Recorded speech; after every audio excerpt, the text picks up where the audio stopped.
আল্লাহ তাআলা যাদেরকে সম্পদ দিবেন, যাদেরকে বাইতুল্লাহ যাওয়ার সম্পদ দিবেন, তারা যেন বাইতুল্লাহ যায়। কারণ কেউ যদি বাইতুল্লাহ না যায়, রাসূলুল্লাহ সাল্লাল্লাহু আলাইহি ওয়াসাল্লাম বলেন, মান মালাকা যাদান আও রাহিলাতান, কারো কাছে আল্লাহ তাআলা সম্পদ দিছে, বাইতুল্লাহ যাওয়ার পাতেও আছে, তুবাল্লিগুহু ইলা বাইতিল্লাহ ওয়া লাম ইয়াহুজ্জু, কিন্তু সে হজ আদায় করে নাই, হজ তার উপর ফরজ হইছে, হজ আদায় করে নাই। জনাবে রাসূলুল্লাহ সাল্লাল্লাহু আলাইহি ওয়াসাল্লাম বলেন, ফালা আলাইহি আইয়ামুতু ইয়াহুদিয়ান আও নাসরানিয়ান, সে যদি ইহুদি হয়ে মারা যায়, নাসরানি হয়ে মারা যায়, আল্লাহর কোনো কিছু আসে যায় না।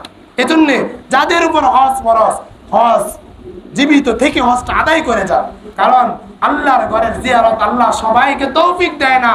যার টাকা আছে টাকা হলেও চাইতে পারে না, মন লাগে, দিল লাগে, মায়া লাগে, মহাব্বত লাগে। আল্লাহর ঘরের মহাব্বত যার অন্তরে আছে সেই চাইতে পারে। কোটি ওলাও যেতে পারে না বিভিন্ন ঝামেলার কারণে, কিন্তু একজন মুসি, একজন দিন মজুর, একটা পিপিলিকেও আল্লাহর ঘরে জিয়ারতের তামান্না রাখলে আল্লাহ জিয়ারত করার সুযোগ করে দেয়।